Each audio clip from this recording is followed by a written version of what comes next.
할렐루야, 복된 주일입니다. 오늘도 이 자리에서 함께 예배드리는 여러분 모두에게, 그리고 유튜브를 통해서 이 말씀을 접하며 예배드리는 여러분들에게 주님의 봄날 같은 크신 은혜가 임하시기를 축복합니다.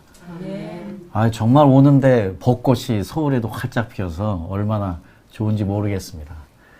잠깐이지만, 그 벚꽃이 피는 기간이 잠깐이지만 정말 꽃핀 것을 보는 것은 너무 좋은 것 같습니다. 저희들이 천국에 가면 꽃천지라는데요. 그때를 빨리 소망합니다. 자, 오늘은 저희들이 이 대한민국을 한번 생각해 보는 시간을 가져야만 할 것 같습니다. 우리 그리스도인으로서 이 땅을 어떤 자세로 바라봐야 될지. 사실 이번 주, 다음 주는 그 어느 때보다 대한민국에게 중요한 시간 아니겠습니까? 그래서 우리는 오늘은 특별히 한국 사회 전체가 당하고 있는 지금 가장 중요한 문제인 인구 감소의 문제, 초저출산의 문제를 우리가 그리스도인으로서 어떻게 바라보며 어떻게 기도하고 또 우리는 어떻게 행동할 수 있을 것인가, 그 부분을 오늘 함께 생각해 보려고 합니다. 오늘은요, 사실은 제가 그동안 해왔던 설교와는 완전히 다른 류의 설교입니다. 실제로 오늘은 성경 말씀을 보기보다는 한국에서 일어나는 상황을 좀 설명해 드리고, 실제로 그 원인들을 함께 분석해 보고, 그러면서 우리가 기도할 무슨 기도 제목을 가지고 이 땅을 살아가야 될지, 그리고 우리가 이 한국 사회를 바라볼 때 우리의 역할은 무엇이 돼야 할지, 특별히 우리에게 주어진 자녀들을 우리가 어떻게 기도하며 섬길 수 있을지, 오늘 설교를 통해서 우리가 함께 모두가 다 동일한 아이디어를 가지고 함께 이 민족을 섬기고 주님 오시는 그날까지 이 민족에 정말 필요한 인원으로 우리가 다 그런 기독교인으로 살아갔으면 하는 마음에 오늘 이 말씀을 좀 전하도록 하겠습니다. 아마 우리가 이미 너무 잘 알고 있는 이야기들이에요. 그동안 매스컴에서 한국의 지금 인구 문제에 대해서는 많이 알고 있지만 제가 한 번 또 정리를 좀 해보도록 하겠습니다. 제가 이제 28년 만에 한국에 돌아왔더니요, 여러 가지 좋은 점들이 많죠. 한국이 너무 발전을 많이 했고요. 특별히 이제 길을 좀 걷다 보면 가끔씩 이 유모차를 몰고 오는 젊은 여자분들을 만날 때가 있는데, 그럴 때마다 좀 반가운 마음에 아이는 어떨까 하고 쳐다보게 되는데, 안타깝게도 대부분 그 유모차 안에는요, 아이가 있는 게 아니고 개가 앉아있을 때가 대부분이어서 씁쓸한 미소를 지을 때가 아주 여러 번이었습니다. 지금 대한민국의 현실은 참 안타깝습니다. 왜냐하면 2023년 12월 14일에 우리 한국의 통계청에서요, 앞으로 50년간 어떤 대한민국의 인구에 문제가 있을지를 발표했는데요. 지금 올해 총 인구가 5,175만 명입니다. 근데 이 통계청의 자료에 의하면요, 앞으로 25년 후에는요, 4,000명으로 가라앉게 됩니다. 그러니까 앞으로 이제 25년이 지나면 1,000만 명이 사라지는 것이죠. 지금 오늘날 우리가 5명 있다면 그 중에 1명은 없어지는 겁니다. 네. 그런데 이제 앞으로 45년, 47년이 지나면 그 인구가 3,000만으로 줄어듭니다. 물론 이제 지금 저희들 세대, 죄송하지만 그 오는 건 순서대로 와도 가는 건 순서대로 안 가기 때문에 이게 꼭 적용되지는 않지만, 그래도 저희 중에서 그래도 연세가 좀 더 드신 분들은 너무 걱정하지 않으셔도 될 것 같습니다. 여러분들은 이런 심각한 상황을 경험하지 못하시고 아마 소천하실 것 같습니다. 근데 요즘 100세 시대를 산다면, 저 같은 경우는 아마 만약 제가 100세 시대를 산다면 이 험악한 시대를 경험하고 죽을 것 같습니다. 그래서 이게 지금 굉장히 심각한 문제라는 것을 저희가 알았으면 좋겠는데요. 지금 통계청의 자료는요, 사실 굉장히 부드럽고 굉장히 긍정적으로 내놓은 자료입니다. 그래서 실제로 많은 전문가들이 통계청의 자료가 너무 긍정적으로 통계를 뽑았다고 이야기를 합니다. 이거보다 더 심각할 수도 있다는 사실이지요. 현재 이제 0.78명, 아이들을 낳는 숫자가요. 0.78병인데, 저희 나라가 정상적으로 유지되려면 2.1명을 낳아야 되는데, 그것이 0.78명이니까요.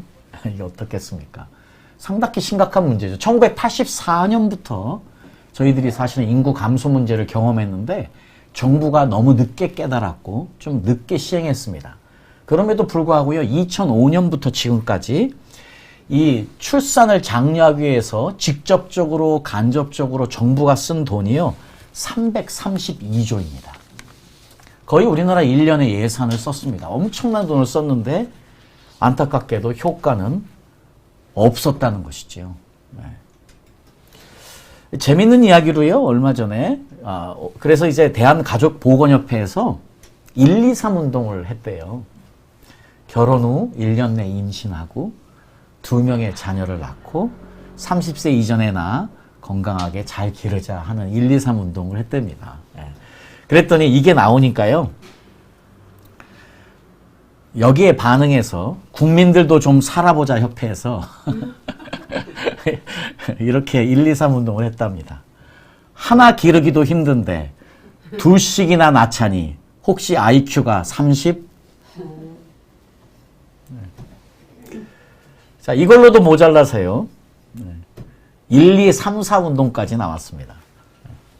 결혼 후 1년 내 임신하고 2명의 자녀를 30세 이전에 낳아 40대에 파산하자. 지금 젊은이들이 이 시대를 바라보는 지금 눈이 이렇다는 것입니다. 지금 지난 역대 정부들을 보면은요, 이제 조만간에 이제 우리 윤석열 정부도 이제 포함이 돼서 우리가 함께 보면 너무 좋을 것 같은데, 한번 이거는 유심히 여러분들이 보실 필요가 있습니다.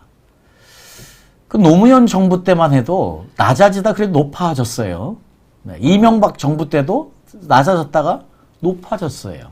네. 박근혜 정부 때도 낮아졌다가 약간 높아졌어요. 네, 물론 이제 이분은 오래되진 않았죠. 네. 자, 그리고 나서 실제적인, 그러니까 한 명도 낳지 않는 때가 언제부터 시작이 됐냐면, 안타깝게도 문재인 정부 때부터 시작이 됐습니다.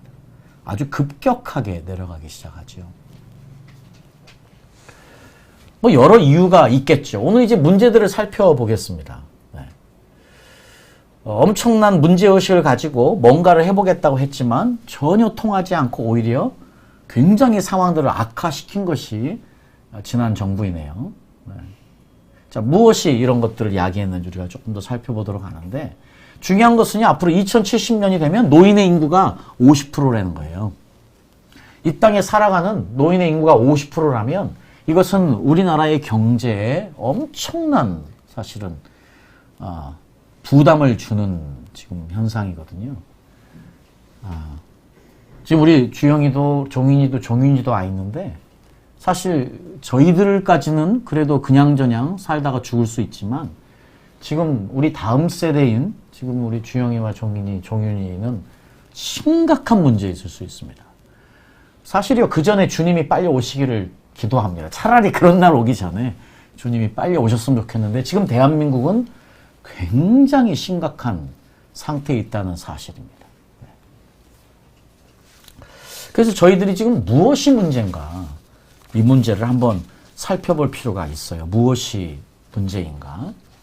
이 문제를 조금 더 여러분이 분명하게 볼 수 있도록요, 몇 가지로 조금 접근을 해봤어요. 첫 번째는 생물학적 접근을 해봤어요. 왜 애를 못 낳느냐? 그 가장 큰 이유 중에 하나가 식습관이에요. 우리가 뭘 먹고 사느냐인데, 지금 우리 젊은 친구들의 가장 큰 문제는 그동안 그 많은 과자들을 먹고요, 밀가루로 만든 과자들을 먹고, 여전히 국수나 이 누들을 먹고, 예. 그러면 거기도 모자라서 빵으로 해결을 한단 말입니다. 그러니까 쌀 수요가 급격하게 준 이유가 지금 모든 것이 다 국수나 이 밀가루 쪽으로 가버렸기 때문이지요.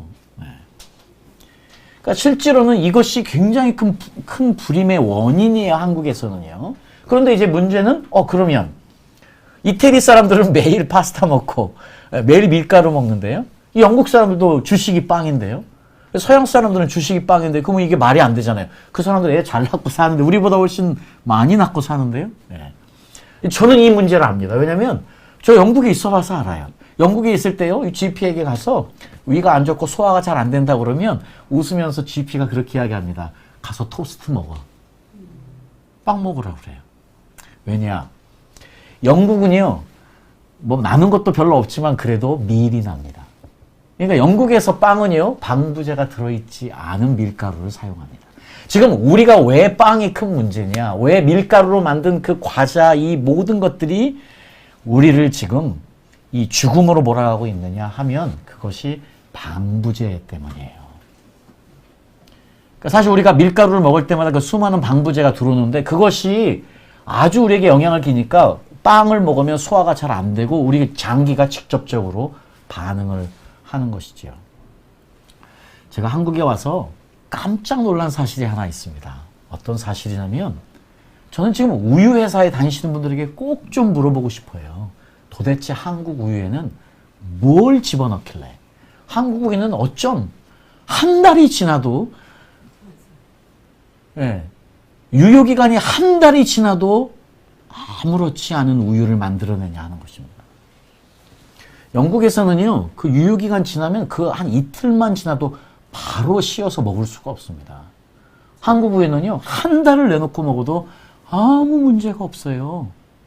도대체 어떤 방부제를 탔길래? 지금 우리 사회는요, 우리가 먹는 것, 보십시오. 지금 우리 젊은이들이 먹는 것, 우유와 밀접하게 연관된 너무나 많은 것들이 있습니다. 그러니까 이런 많은 것들을 우리가 먹고 사는데 문제는 뭐냐? 그런 모든 것들이 우리를 죽음으로 이끄나요? 생명을 재창조해내지 못하게 만든다는 것이에요. 그러니까 지금 우리 아이들이 너무 과도하게 탄수화물에 노출된 문제가 아니고 저는 탄수화물보다도 이 방부제가 이런 화학물질이 더 큰 문제라고 사실 생각을 합니다. 거기다가요, 요즘은 결혼을 너무 늦게 하잖아요. 제일 왕성한 20대에 해야 그래도 조금 가능성이 더 있는데 30대 후반에 아니면 40대 결혼을 하니 그래서 애를 낳으려고 하니 시험관밖에는 방법이 없는 것이지요. 이미 먹는 것으로 몸이 망가진 상태에서 나이가 들어서 출산하기가 쉽지 않으니까요. 그러니까 갖고자 해도 갖지 못하는 사람들이 더 많아지는, 그래서 이 생물학적인 것이 굉장히 사실은 큰 문제 중에 하나입니다. 오늘 이것이 저희들에게 왜 중요하냐면 지금 이 말씀을 듣는 여러분 중에서 여러분의 자녀가 있다면 이제 우리 자녀들이 뭘 먹고 사는지 꼭 생각을 해봐야. 그리고 분명히 하나님이 기뻐하시고 원하시는 그런 식단으로 바꿔야 합니다. 더 이상 죽음의 음식으로 우리 아이들을 죽여서는 안 된다는 사실입니다. 자, 이것이 아주 한국엔 큰 문제 중에 하나인 것 같습니다. 두 번째는요, 현실적인 접근이에요. 뭐니 해도 돈이 최고예요. 사실 돈 없는 것이에요.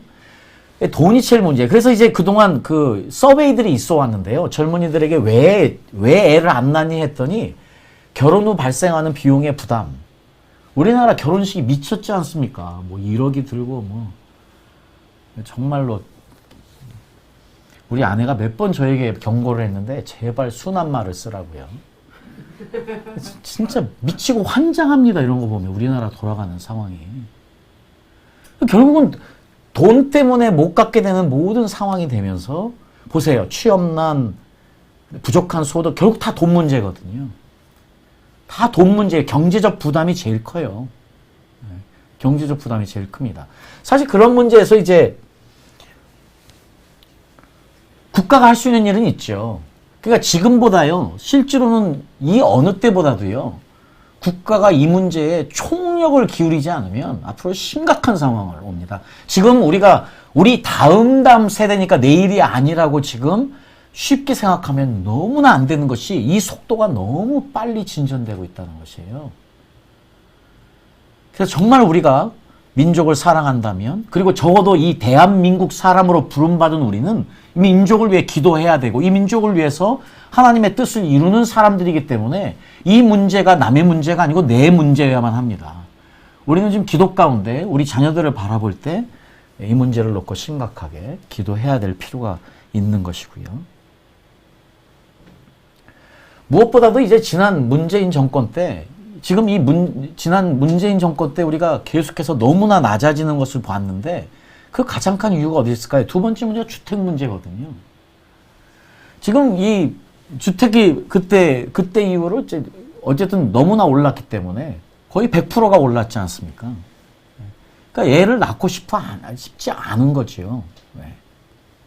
거기다 재밌는 이야기로요. 어떤 분이 아티클에 이런 글을 써놨더라고요.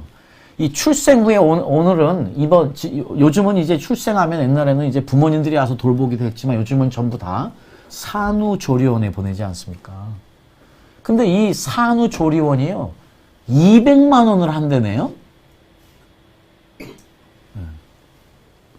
근데 그분이 그런 이야기를 해놨더라고요. 이 산후조리원이 200만 원 한다는 이야기가 뉴스가 되면서 온 국민에게 회자될 때 그 해부터 출생률이 급격히 떨어졌대요, 더. 그러니까 이제 나를 이 소망 자체를 잃게 하는 거예요, 한국의 현실이. 이런 부분은 정부가 얼마든지 할 수 있는 일이기 때문에요. 우리가 더 적극적인 소리를 내는 것도 필요하고, 물론 돈 있는 사람은 돈 많이 내고 할 수 있겠죠.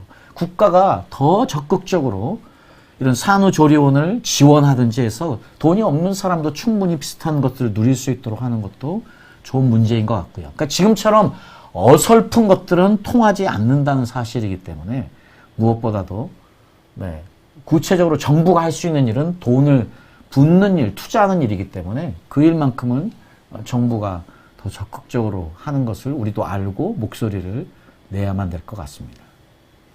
그것 말고도 일단은 이제 지금 살아가는 사람들이 직장 문제와 관련되어서 삶이 힘들어지니까 당연한 것이지요. 거기에 또 우리 페미니즘으로 인해서 남자와 여자의 동등권 때문에 또 왜냐하면 애를 낳으면 마치 여자가 가정을 위해서 모든 걸 포기해야 되는 것이 되기 때문에 거기에서 오는 문제도 있고요. 직장을 다니는 많은 여자분들이 애를 낳으면 직장을 감둬야 되는, 아직도 우리 사회에 만연한 남성 위주의 이 사회의 시스템 때문에 오는 문제도 큰 것이죠, 현실적으로요. 그래서 앞으로 이런 문제들도요, 우리 기독교인들은 적극적으로 소리를 내서 조금 더 출산율이 올라갈 수 있도록 하는 것도 필요한 일일 것 같습니다. 그런데요, 세 번째로는 이 정신적인 접근이 저희들에게 되게 필요해요. 실제로요, 물론 돈이 가장 큰 문제일 수 있지만 그것만큼이나 중요한 것이 뭐냐면요, 이 보니까 행복감이 높을수록 출산율이 높다는 게 보편적인 진리래요. 그러니까 지금 이제 우리나라의 청년들이 그만큼 행복하지 않다는 것이죠. 그런데 또 같은 의미에서요, 이 심리적인 밀도, 또 물리적인 밀도라는 이 표현이 있는데 이 말은 뭐냐면요, 물리적인 밀도는 우리가 살아가는 공간의 넓이에요, 크기예요. 우리가 어떤 공간에 사느냐가 우리 심리적인 밀도도 넓힌다는 것이에요.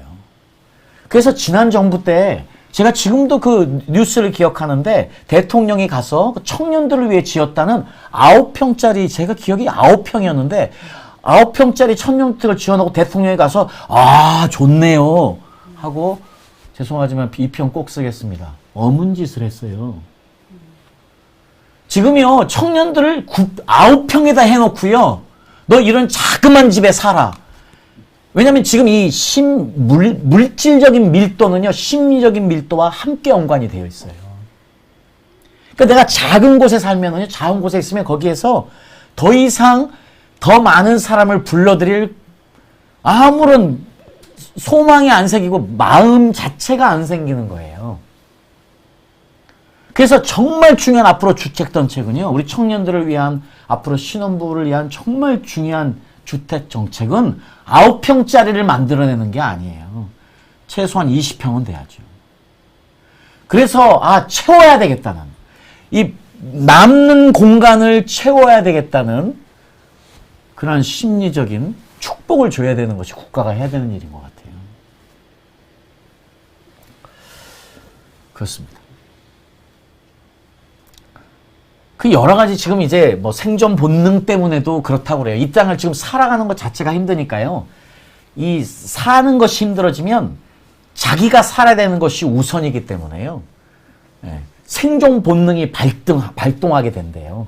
그러면 자녀를 출산하고 싶은 이런 마음들이 전혀 아예 그냥 자연적으로 생기지 않는 것이 우리의 기본적인 생존 본능이래요. 뭐 미래에 대한 불안감 우리가 너무 잘 알고 있는 이야기들인데요. 그 중에 한 가지는 우리 한국 사람이 특별히 가지고 있는 이 우리 민족 사람들에게 깊이 자리 잡고 있는 비교의식이라는 죄성입니다. 서양에 있으면서 참 서양 분들에게 우리가 꼭 배워야 되겠다 하고 느낀 것 중에 가장 큰 것 중에 하나는 그분들은 비교의식이 왜 엮였습니까? 그분들도 인간이니까요. 그런데요, 적어도 영국에서 많은 분들을 만나면 내 가진 것에 만족하고 감사할 줄 압니다. 그 때로는요, 내가 한국 사람으로서 어떤 목사님, 그 정말 몇 명 되지 않은 인원 가지고 이렇게 목회하고 있고 우리 눈에는 힘들게 하고 있는 것 같은데 이야기해보면 그래도 내가 이렇게 할 수 있고 그렇게 인원이 있고 감사하다고 이야기해요. 그래서 내가 그때 한국 사람의 속으로는 저 몇 명 되지도 않는 인원 가지고 저러고 있는데 저 감사하네 했는데요. 지나놓고 보니까 내가 병든 자예요. 내 안에는 이 깊은 비교의식의 죄성이 그 성공주의가 깊이 자리 잡고 있으니까 내가 뻘짓한 거예요. 지금 우리 안에 우리 한국 분들 안에 깊이, 그러니까 이제 우리의 죄성이 그대로 흘러서 젊은이들에게까지 다 가고 있는 거예요. 그러니까 지금 이게 누구의 문제입니까? 젊은이들의 문제입니까? 아니에요. 우리 문제고, 내 문제고, 나부터 시작한 문제일 것이 너무 분명합니다. 보시면요, 한국 분들이 행복하지가 않아요. 지금 이제 행복한 지수를 이제 나라별로 이렇게 계산하는 게 있는데, 노란 거 갈수록 행복하고요. 예. 밑으로 색깔이 어두워질수록 불행한데 한국은 아마 중간 지점 정도 있는 것 같습니다. 그런데 한국의 2023년 행복지수가요. 57위에요. 거의 60이에요. 62. 그런데요. 한국은 여기로 가면 안 돼요. 왜 그런 줄 압니까? 한국의 1인당 국민소득이 30위예요. 우리는 전 세계 30위권이에요. 물론 국가 뭐 GNP로 하면 GDP로 하면은 11위잖아요, 우리가. 1인당으로 하면 우리가 적어도 30위예요. 그러면 적어도 우리 행복지수가 30위권은 돼야죠. 근데 30이 떨어져가지고 60등에 가까운 우리 민족의 행복지수니까 우리는 정말 불행하게 사는 사람들이에요. 가진 게 있는데 불행하게 사는 사람들이 한국 사람들인 것을 우리가 알 수 있죠. 행복하지 않으니까 출생률이 올라갈 수 없는 것이겠지요. 자, 그런데 우리가 성경적으로 이 문제를 한번 접근해 보면은요, 결국은요, 우리 젊은이들이 가지고 있는 거, 그렇습니다. 물론 이제 이런 모든 상황들은 이해됩니다. 그러나 제가 이제 꼰대 같은 이야기를 하겠습니다. 우리 옛날에 단칸방에 살아도요, 제가 그 구로동에 있는 교회에서 오랫동안 섬기면서 그 구로동에 있는 그때 공장에 다니는 청년들을 봤었는데, 그때는요, 정말 무슨 방이라고 그래요? 닭장 같은 집 방 하나에서 다 결혼해서 잘 살고 애들 많이 낳았어요. 닭장에 방 하나에 살아도 전혀 문제되지 않고 결혼했어요. 물론 꼰대 같은 이야기입니다. 지금 우리 젊은이들에게는, 우리 젊은이들의 마음에는 살아온 것들이 있으니까 그걸 강요할 수는 없지요. 결국은요, 여러 가지 의의로 성경적으로 이야기하면 우리 젊은이들은 자기 사랑으로 충만한 세대인 거예요. 우리 디모데후서에 일찍 이야기한 것처럼 말세에 고통하는 때가 이르리니 사람들은 자기를 사랑하며 돈을 사랑하며. 그러니까 자기를 사랑하고 돈을 사랑하니까요, 애를 낳을 수가 없는 거예요. 무엇보다 내가 즐기는 것이 우선이니까요. 여기서 이야기에 제가 언급하지 않았지만 많은 젊은이들은 자기 인생을 즐기기 원합니다. 말 그대로요, 자기를 사랑하는 사람들이에요. 철저하게 자기 사랑하는 세대예요. 거기에 돈을 너무 사랑합니다. 누구 때문에요? 우리 때문이에요. 우리가 돈을 사랑했잖아요. 우리의 죄성이 그대로 가니까 다 돈을 사랑하는 사람으로 만들어 놓고 우리가 지금 젊은이들을 탓해서 해야 되겠습니까? 우리부터 시작을 다시 해야 되는 것이죠. 자, 그러면 교회가 줄 수 있는 방향성은 무엇일까요? 교회는 도대체 무엇을 할 수 있겠습니까? 제가 지금 여러분들에게 오늘 말씀 이야기 안 하고 지금 사회 이야기를 했지만 이거 너무 중요한 게 우리가 알아야 돼요. 문제를 정확하게 인식해야 되기 때문에 제가 좀 정리를 해드렸습니다. 우리가 그렇다고 해서 이 문제 때문에 절망하면 안 되지요. 어떻게 하든지 우리가 중요한 것은요, 이 위기를 어떻게 넘어갈 수 있을 것인가, 이 산을 어떻게 정복할 수 있을 것인가 하는 태도가 중요한 것이지 않겠습니까? 기독교인들로서 우리는 당연한 책임의식을 다져야 하고요. 만약에 기독교인들의 출산율이 세상 사람들과 똑같다면 그거는 교회들이 완전히 지금 삽질하고 있는 거예요. 그런데 어떻습니까? 지금 그 같은 현상이 일어나고 있는 것이 문제지 않아요. 자, 그래서 이제 저희가 기독교인으로서요, 이 문제를 어떻게 바라볼 것인가를 몇 가지로 생각해 보면서 우리가 그러면 어떻게 기도하며 이 민족을 위해서 기도하고 또 민족을 바라보며 우리의 역할을 감당하고 우리 자녀들을 어떻게 키우고 기도할 것인가 한번 생각해 보는데, 먼저 우리가 선교적인 접근을 한번 해보도록 하겠습니다. 이제는요, 여러분, 우리가 더 이상 이 큰 흐름을요, 막기에는 사실 불가능합니다. 좀 나아질 수는 있습니다. 그러나요, 지금 인구가 줄어드는 현상은요, 실제로 전 세계적인 현상이에요. 지금 제가 필리핀에 가면은요, 필리핀에 가면 지금 거기는 애들이 너무 많아가지고 공간이 없어서 3부제 수업을 합니다. 그래서 아이들이 5시부터 아침 수업을 해요. 그래서 10시까지 하면 저는 3부제로요. 그렇게 해야지 소화가 되니까요. 그러니까 제가 그 필리핀을 갈 때마다, 야, 이 나라 복 받았다. 앞으로 이 나라가 이제 부강한 나라 된다. 그런데요, 그 필리핀에서도요, 인구가 줄기 벌써 출산율이 낮아지기 시작했습니다. 삶이 윤택해지면서요, 조금은요. 자, 이게 이제 전체적인 문제이긴 하지만은요, 그렇다면 저희들은 지금 이 상황을 어떻게 바라볼 것인가 하신 것인데, 교회로서의 이 상황은 사실은 굉장히 긍정적인 부분도 또 하나 있어요. 왜냐하면 결국 앞으로는요, 한국이 이제 이민자를 받지 않으면 안 되는 시대에 살게 되는 거예요. 벌써 우리가 200만이 넘습니다. 앞으로 곧 300만 됩니다. 그리고 앞으로요, 2030년부터는 매해마다 5만 명씩 받기로 지금 정부가 작정하고 있어요. 그러니까 앞으로 지금 이제 벌써 우리가 지금 가지고 있는 200만이 넘는 260만의 인구, 240만의 인구도 벌써 4.4%입니다. 작지 않은데 앞으로 계속해서 이것이 훨씬 더 많아질 거예요.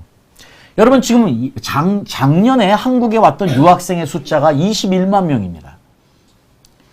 그러니까 앞으로 이제 한국에 들어오는 많은 외국인들이 아마 한국에 살아야 되는, 그리고 살도록 우리가 남도록 유도해야 되는 이런 정책을 써야 될 때가 조만간 올 것 같습니다.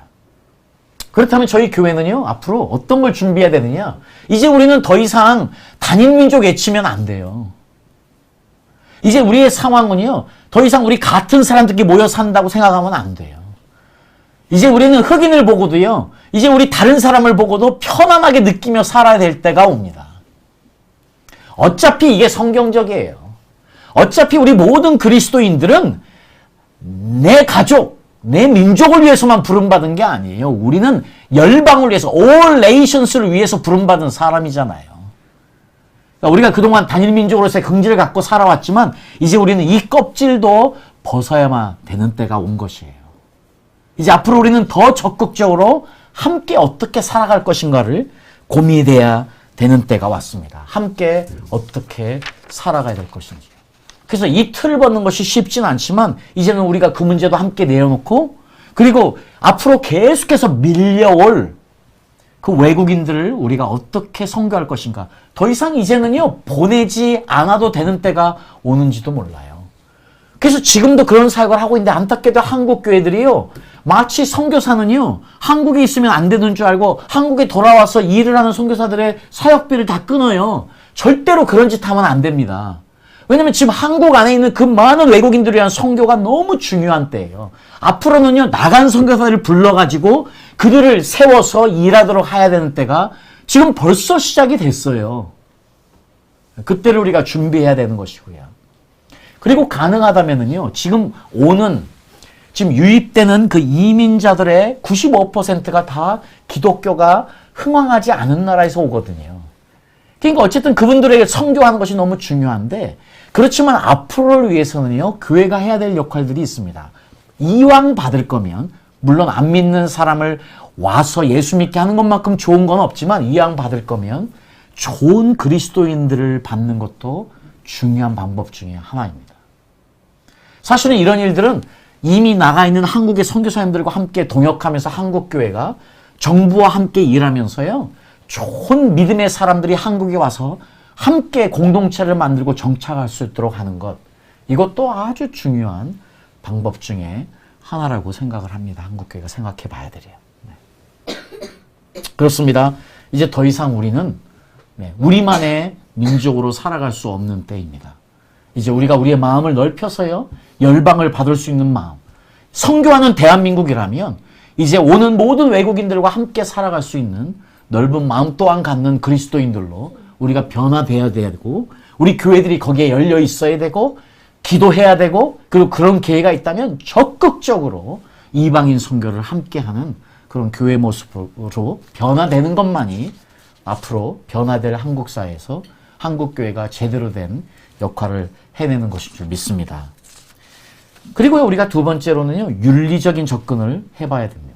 아까 말씀드린 대로요, 지금 중요한 것은 우리가 가지고 있는 생각들이 너무 성공주의에 매몰되어 있고, 그래서 우리도 모르는 사이에 우리는 비교하며 평생을 살아가는 거예요. 그러니까 우리가 정말요, 우리 젊은이들의 가치관을 바꾸지 않는 이상에는 이 일이 오지 않거든요. 너무 이것 때문에 너무 안타깝다. 돈만 쏟아부어서 할 수 있는 일이라면 하지요. 그러나 그것보다 더 중요한 것은 지금 삶의 가치관을 바꾸는 일인데, 이것은 교육을 바꾸는 일이고, 이것은 그 전에 부모들의 가치관을 바꾸는 일이에요. 근데 지금 한국 사회는 너무나 깊이 물질주의와 성공주의에 물들어 있어서 이미 기성세대들이 뿌려놓은 이 죄 씨앗이 너무 강하게 우리 젊은이들에게 함께 가 있기 때문에 이게 너무 쉽지 않은 일이에요. 그렇지만 우리가 교회로서 이제부터 해야 되는 일이 있습니다. 자, 우리가 이 세상을 지금 바꿀 수 있는 힘이 한국교회는 없습니다. 그러나 적어도 교회 안에 있는 우리 젊은이들만이라도 우리가 기도하며 함께 바꿔나가야 되지 않겠습니까?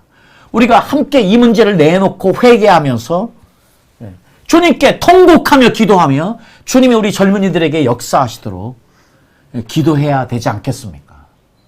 이 죄성이 더 이상 한국교회 교인들을 물살시키지 않도록, 우리 젊은이들을 죽음으로 내몰지 않도록이요.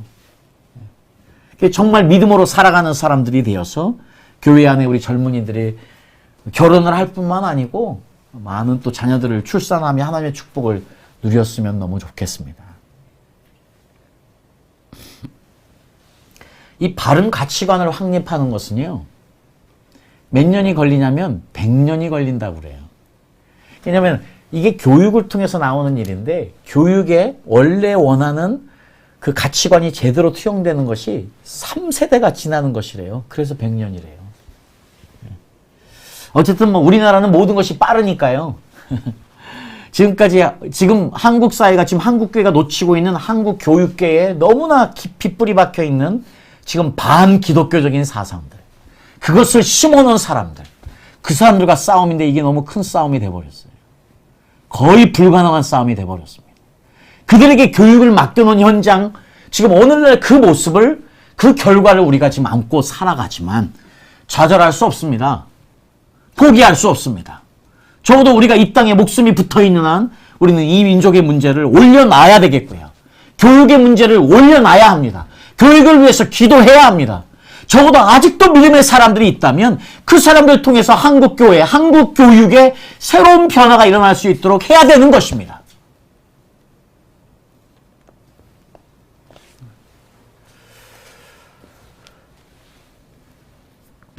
그래서 전인적인 교육이 정말 일어날 수 있다면 우리 아이들에게도 조금 더 큰 좋은 소망이 일어날 수 있을까 생각해 봅니다. 시간이 이제 지나서 두 가지만 더 이야기해요. 문화적인 접근입니다. 자, 지금 한국교회가요, 그동안은요, 이 동성애에 올인을 했어요. 물론 그렇습니다. 지금요, 가치관의 변화에 너무 중요한 싸움 중에 하나가 바로 이 싸움이에요. 지금 왜 젊은이들이 가정에 대한 소중함을 잃고 있느냐? 왜 결혼하고 싶지 않아 하느냐? 왜 결혼했어도 애를 낳고 싶지 않아 하느냐? 그 많은 것에는요, 지금 이 깔려있는 문화 현상이잖아요. 근데 그것이 모든 게 다 교육에서부터 왔어요. 지금 휴머니즘이라는, 인본주의라는 깔려있는, 지금 우리가 대학 가서 배우는, 우리가 세상에서 배우는 그 모든 학문에서 다 온 것들이에요. 그러니까 우리가 교육을 기도하지 않을 수가 없어요. 거긴데 이미 그것을 우리가 다 빼앗겼습니다. 사탄에게요. 그게 큰 문제죠. 이미 언론사들 다 빼앗겼죠. 너무 큰 문제예요. 지금 교회들이 이제 동성애에 올인해서 그동안 이야기를 했지만은요, 실제로는 그것을 더 뛰어넘는 더 큰 중요한 운동은 가정을 세우는 운동이에요.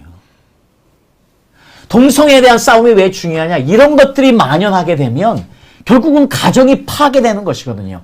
가정이 파괴되는 것은요, 궁극적으로 교회가 파괴되는 것입니다. 왜냐? 교회의 가장 기초적인 단위는 가정이기 때문이에요. 이 가정을 세우는 일은 결국 교회를 세우는 일인데, 이 사탄은 너무나 교묘한 방법으로 지금 교회를 무너뜨리기 위해서 가정들을 무너뜨리는 것이에요. 그러니까 지금 이 영적인 배후의 이 어두움의 세력들이 강력하게 사회를 이끌어가면서 죽음으로 몰아가는 거예요. 그러니까 생명이 나오지 않는 거예요. 그러니까 출산이 이루어지지 않는 거예요. 생명의 재생산이 만들어지지 않는 것이지요. 지금 온 세계가 지금 어둠의 세력에 의해서 이 방향으로 흘러가고 있는 것을 우리가 잘 알고 이 영적인 싸움 또한 우리가 해야 되겠고요. 무엇보다 이제 우리는 가정 세우기 운동을 해야 합니다.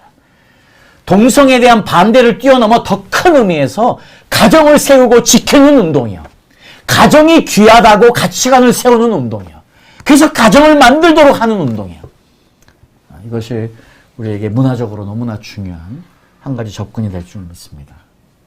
마지막으로 저는 목회자로서요, 저는 목회자들에게 한번 묻고 싶습니다. 여러분의 지금 교인들은 많이 출산하고 있습니까? 여러분에 있어 지금 젊은이들은 몇 명이나 있습니까? 그리고 그 젊은이들은 결혼하고 출산하고 있습니까?